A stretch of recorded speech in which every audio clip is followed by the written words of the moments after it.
everyone. I'm Brian Sterling, anchoring our team coverage from here just north of the city of Kalamazoo along Westnedge Avenue, where last night's awful crash occurred. Within the last half hour, a source close to the investigation confirming for us the identity of the suspect in the Kalamazoo cycling tragedy that left 5 dead and 4 others hurt last night. That source telling us the driver is 50-year-old Charles Pickett Jr. from Battle Creek. Other new developments this evening. All 9 victims have been identified, and authorities say they're no longer classifying last night's crash as a hit and run. And as we speak, right now in Kalamazoo, a massive group of cyclists is about to begin what they're calling a ride of silence to remember the lives lost last night and to show their support for those still hospitalized. And you can see from these live pictures just how large this group is. They'll be riding through the area tonight.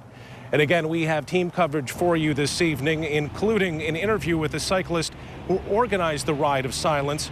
But we want to start with 24-hour News 8's Ken Kolker. He has new information about the driver being accused of this awful crash last night. Ken. Yeah, Brian, we're at the Kalamazoo County Courthouse where we spoke a short time ago with a prosecutor who says he still expects to decide on charges tomorrow, charges that could mean life in prison.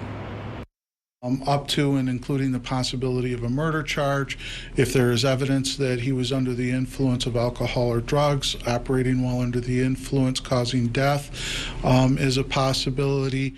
5 deaths. They're still waiting on results of blood tests.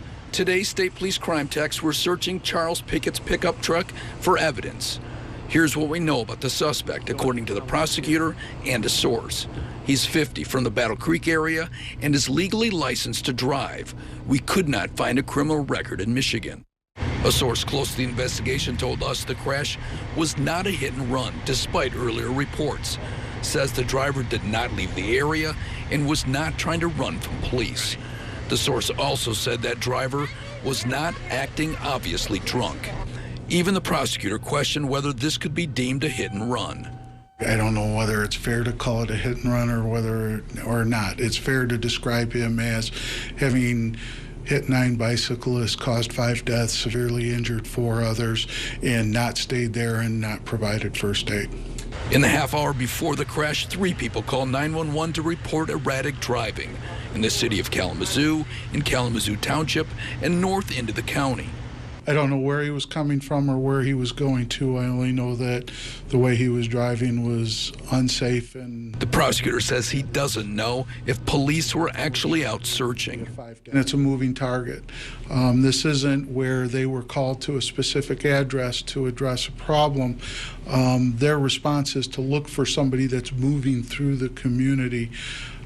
How close they were, I don't know. A source says the driver was treated at the scene for minor injuries, then taken to the hospital for an undisclosed reason.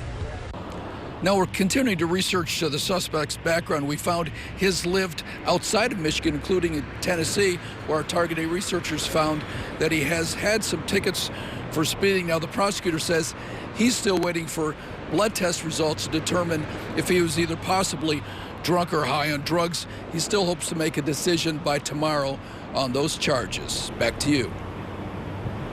Ken Kolker reporting live. Yes, everyone anxious for the results of those toxicology reports that should be coming back from state police headquarters. Our team covered